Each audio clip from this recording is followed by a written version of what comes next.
kwa PSL ni ligi ngumu kweli kweli, lakini huyu mchezaji nilishawahi kumshuhudia kwenye mashindano ya Kosafa yanafanyika. Yeye alikuwa anachezea Eswatini na nilipata bahati ya kumshuhudia kwenye mechi ya Taifa Stars dhidi ya Eswatini. Ni mchezaji mmoja mzuri sana lakini numbers, akiwa anakuja Young Africans ajue kabisa numbers ndio kitu ambacho kinachohitajika, na mashabiki wana expect kitu kizuri kutoka kwa mchezaji na wana believe kwamba anapotoka huko Chipa United anakuja nchini Tanzania kwenye timu kama Young Africans, timu ambayo ina pressure kubwa, timu ambayo mashabiki muda wote wanahitaji ushindi, timu ambayo mashabiki muda wote wanahitaji mchezaji ucheze vizuri, kiwango kisipungue, uwezo uonyeshe.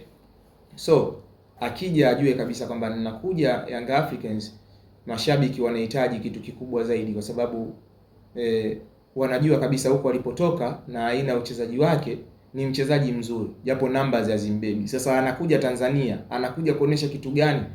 Nachukulie mfano kama Andy Boyeli amekuja Tanzania, lakini numbers zake hazikuwa nzuri sana, na labda aina uchezaji wake haukuwa mzuri sana. So aje Tanzania ajue kabisa anakuja kwenye masuala tofauti tofauti, ikiwemo pressure ambayo itamkabili ya ndani na nje ya uwanja pia. Anaitwa Figueiredo.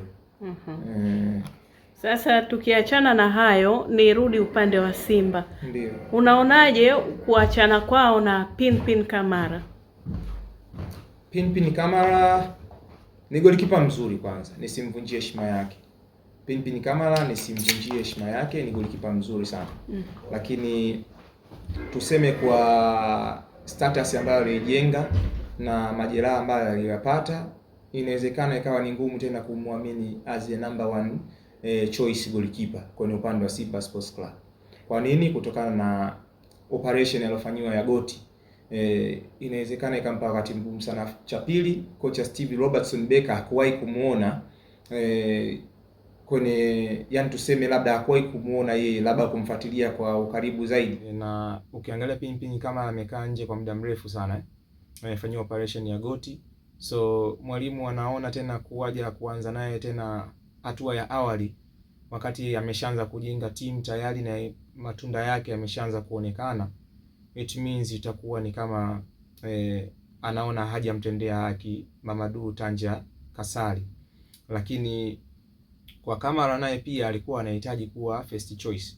So kwa kipa ambaye umetoka kwenye majeruhi au ama majeraha, alafu direct urejee tena kama first choice goalkeeper, ni ngumu kusema ukweli. So Kamara nafikiri itakuwa ni advantage kwake yeye kwenda kutafuta maisha sehemu nyingine, kwa sababu ingekuwa ni ngumu sana kwa kocha Steve Becker kumwamini, kwa sababu Mamadou Tanja Kasali alishasajiliwa tayari, na ni kama naweza nikasema amezidi kumwaminisha mwalimu. Kwa hiyo kwenye imani ya mwalimu Becker yuko Mamadou Tanja Kasali, tofauti na Musa Pinpin Kamara ambaye hakuwahi kucheza chini ya Becker, na japo alishawahi kumuona kwenye mchezo nusu finali kati ya Simba dhidi ya Stellenbosch msimu juzi kuelekea msimu. Nini wito wako sasa kwa mashabiki wa Simba wenye wasiwasi baada ya kuona Pinpin Kamara anaondoka?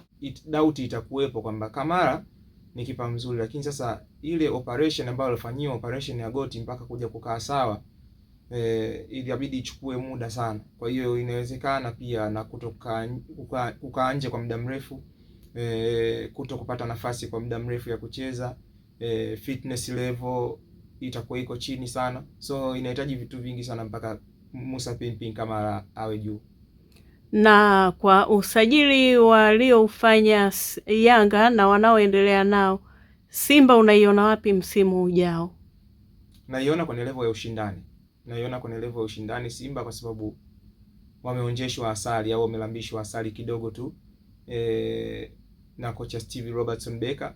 So kwa sajili ambazo watakazozifanya kwa msimu huu zitakuwa zinaongezea au kufili yale magepo ambayo kwa asilimia kubwa ninaweza nikasema yatakuwa yanawafavor zaidi wachezaji ambao wanacheza kwenye ile nafasi. Yani mimi ni kuongeza ushindani na kuongeza upana wa kikosi kuelekea msimu huu.